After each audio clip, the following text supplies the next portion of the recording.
కేటీఆర్ వ్యాఖ్యలకు కౌంటర్ ఇచ్చారు మంత్రి కోమటిరెడ్డి వెంకటరెడ్డి. ఆ కౌంటర్ కు సంబంధించిన బ్రేకింగ్ అప్డేట్ చూస్తున్నాం. సూర్యాపేట జిల్లా పెద్దగుట్టు లింగమంతుల స్వామిని దర్శించుకున్న ఆయన అధికారం పోగానే బీఆర్ఎస్ కు రైతులు గుర్తుకు వచ్చారని ప్రశ్నించారు. అయితే కేటీఆర్ వ్యాఖ్యలను సీరియస్ గా తీసుకోవాల్సిన అవసరం లేదంటున్న మంత్రి కోమటిరెడ్డి వెంకటరెడ్డితో మా ప్రతినిధి Ramesh face to face. Suryapet జిల్లాలో లింగమంతుల స్వామిని మంత్రి కోమటిరెడ్డి వెంకటరెడ్డి దర్శనం చేసుకోవడం జరిగింది. భారీ కాన్వాయ్తో కూడా అటు ఆలేరు, నకెరికల్, మిర్యాలగూడ ఎమ్మెల్యేలంతా కూడా పాల్గొనడం జరిగింది. మొట్టమొదటిసారిగా చాలా రోజుల తర్వాత ఇక్కడికి రావడం జరిగింది. గతంలో కాళేశ్వరం జిల్లాలో అందేది ఇక్కడ పూర్తిగా ఇప్పుడు పంటలు ఎండిపోతున్నా కానీ మంత్రులు పట్టించుకోవట్లేదని నిన్న కవిత ఇక్కడే బోనమెత్తి కూడా మాట్లాడుతున్నటువంటి పరిస్థితి. 10 ఏళ్ల తర్వాత కవిత 10 ఏళ్ళు ముఖ్యమంత్రి ఉంటే ఆస్ట్రేలియాలో, అమెరికాలో, లండన్లో బతుకమ్మ ఆడింది, బోనాలు ఎత్తుకుంది. మరి ఎందుకు అప్పుడు దురాజ్పల్లి జ్ఞాపకం రాలేదు? దురాజ్పల్లి వచ్చి బోనం ఎత్తుకోవచ్చు కదా. ఇవాళ పదవి పోయినాక దురాజ్పల్లి జ్ఞాపకం వచ్చింది. అది జైలుకు వేసిన జ్ఞాపకం వచ్చిందా? మాకేం చెప్పేది ఏం లేదు. ఆ రోజు దామోదర్ రెడ్డి గారు ఎమ్మెల్యేగా ఉండి రక్త తర్పణం చేసిన తర్వాతనే రాజశేఖర రెడ్డి గారు ఆ కాలువలు తీపిచ్చి తుంగతుర్తికి ఈడదాకా నీళ్ళు వచ్చినాయి. మొన్న ఒక్కసారి నీళ్ళు వదిలిపెట్టాడు. ఈలోడ ఆ శ్రీశైలం మేడిగడ్డ రిజర్వాయర్ కూలిపోతుందని చెప్పి 3 డ్యాములలో నీళ్ళు ఆపలే. 3 డ్యాముల నీళ్లు కిందికి వదిలిపెట్టాం. ఆ 7 లక్షల కోట్లలో 2 లక్షల కోట్లు కాళేశ్వరం దోసుకున్నారు. ఆ నీళ్లు వాడకుండా మా పాత ప్రాజెక్టులతోనే 1,52,00,000 టన్నుల ధాన్యాన్ని పండించి అందులో 70% ధాన్యానికి 500 రూపాయల బోనస్ ఇచ్చిన చరిత్ర మాది. వాళ్ళు మా గురించి మాట్లాడేదా? నువ్వు అట్లా నల్గొండ బాగు చేసి ఉంటే 11 సీట్లలో డిపాజిట్ ఎందుకు పోతుంది?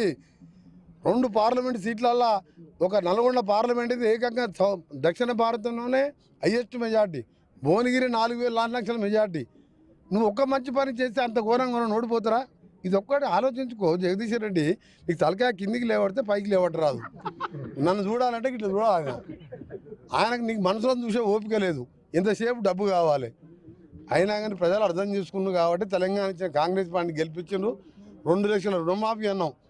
21,000 మందికి 21,000 రూపాయలు 25 లక్షల మందికి చేసినాం. నువ్వు లక్షన్నోనివి 1,6 ముక్కలు చేసి ఏదైతే బ్యాంకు వడ్డీకే సరిపోయింది. నీ ముఖానికి ఎప్పుడైనా 2 లక్షల రుణమాఫీ చేసినావా? డబ్బు లేకుండా సగం మందికి చేసినాం. మీ లెవెల్లో త్వరలో చేయబోతున్నాం. అంటే కృష్ణా జిల్లాలని అక్రమంగా తరలించుకుపోతున్నా మంత్రులు మాట్లాడలేదని పదే పదే హరీష్ రావు వ్యాఖ్యలు చేస్తున్నారు. జగన్ని ప్రగతి భవన్ పిలిపించి జగన్మోహన్ రెడ్డికి బిర్యానీ పెట్టి Rayalaseema lift irrigation, Machumarri lift irrigation కానీ పోతిరెడ్డిపాడు 8,000 క్యూసెక్లు తీసుకుపోవడానికి ఒకవైపు బిర్యానీ జగన్మోహన్ రెడ్డి బిర్యానీ పెట్టుకుంటా శ్రీశైలం సాగర్ని అప్పచెప్పిందే కేసీఆర్. ఇంకా బుద్ధి లేకుండా కేసీఆర్ మాట్లాడుతూ కవిత మాట్లాడితే మీరు ఆ పని చేస్తే ఇవాళ మీరు ఎందుకు ఓడిపోతారు? అట్లా ఇవాళ మీరు ఆ పని చేసి జగన్కు మీరు అమ్ముడు పోకపోతే జగన్ కింద నల్గొండ జిల్లా కృష్ణా నీళ్ళను తాకట్టు పెట్టినందుకే కదా అంత ఘోరంగా ఓడిపోయింది. ఇవాళ మేము ఫైట్ చేస్తున్నాం. సొరంగం పని మొదలు పెట్టించినాం. ముఖ్యమంత్రి గారు అమెరికా పంపించిండు. ఆ సొరంగం వచ్చింది. టనల్ బోరింగ్ మిషన్ ఒక మిషన్ వచ్చింది, ఇంకోటి వస్తున్నది. సీఎం సొంత జిల్లాలో నిన్న ఆమనగల్లులో రైతు నిరసన దీక్ష చేస్తూ కేటీఆర్ వ్యాఖ్యలు చేయడం జరిగింది. ఆ ముఖ్యమంత్రి రేవంత్ రెడ్డికి రియల్ ఎస్టేట్ తప్ప కూడా తెలంగాణ స్టేట్ను పట్టించుకోవట్లేదు. 1,000 కోట్ల భూములు కూడా ఆక్రమించుకుంటున్నారు వారి కుటుంబ సభ్యులను కూడా. కేటీఆర్ గారు రాజకీయాల్లో చిన్న బచ్చాగాడు. జడ్పీటీసీగా రాజకీయ ప్రవేశం చేసిన రేవంత్ రెడ్డి గారు జడ్పీటీసీగా ఎమ్మెల్సీ అయినప్పుడు ఆయన అమెరికాలో ఉన్నాడు. నేను 3వసారి ఎమ్మెల్యే మినిస్టర్ ఉన్నప్పుడు అమెరికాలో ఉన్నాడు. ఆ పిల్లగాని మాటలకు సమాధానం చెప్తే నాకు కూడా ఇన్సల్టే.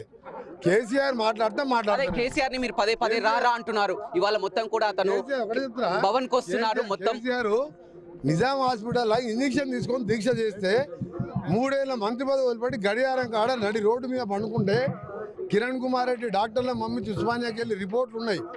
ఆ పిల్లగాడు చచ్చిపోతాడు, మీరు వెంటనే అరెస్ట్ చేయండి అని చెప్పి నేను పదవి వదిలిపెట్టుకున్నా. కేసీఆర్ ఏమో రిజైన్ చేయాలి, బై ఎలక్షన్ రావాలి, కలెక్షన్ చేయాలి ఆంధ్రోళ్ళ దగ్గర. అసలు కొట్లాడింది తెలంగాణ కాంగ్రెస్. తెలంగాణ నాయకులతోనే సోనియా గాంధీ తెలంగాణ వచ్చింది. సకల జనులతోనే తెలంగాణ వచ్చింది. తెలంగాణ రాష్ట్ర ఏర్పాటులో కేసీఆర్ కుటుంబం ఏమీ లేదు.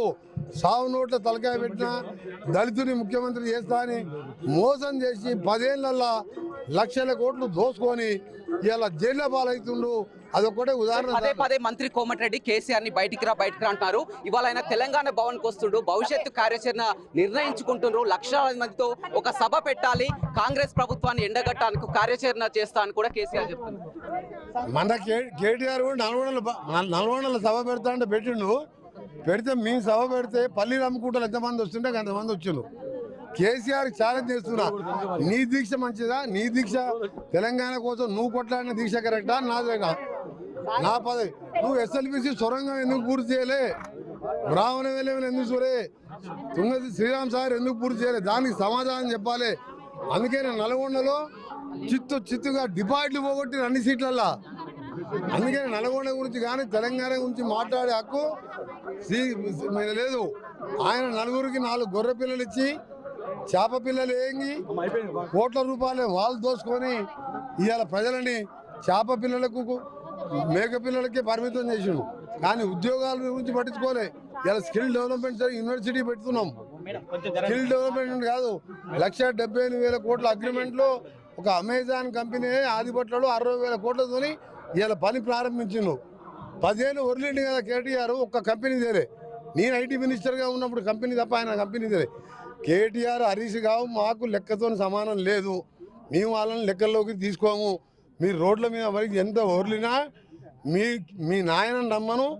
దళితుని ముఖ్యమంత్రి తల తీసుకుంటానన్నాడు కదా, ఆ తల ఏదో ఫస్ట్ అడుగుతాం, అప్పుడు తెలుసుకుంటాం ఆయనతోని. రైట్, చూడొచ్చు మంత్రి కోమటిరెడ్డి వెంకటరెడ్డి చాలా ఘాటైన వ్యాఖ్యలు కూడా చేయడం జరిగింది.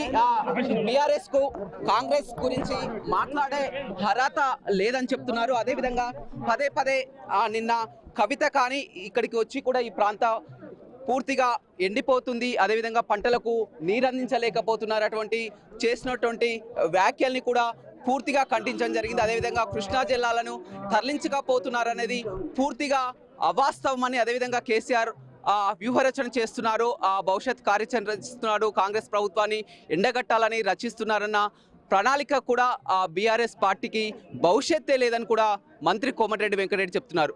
రవితో రమేష్, బిగ్ టీవీ, సూర్యాపేట.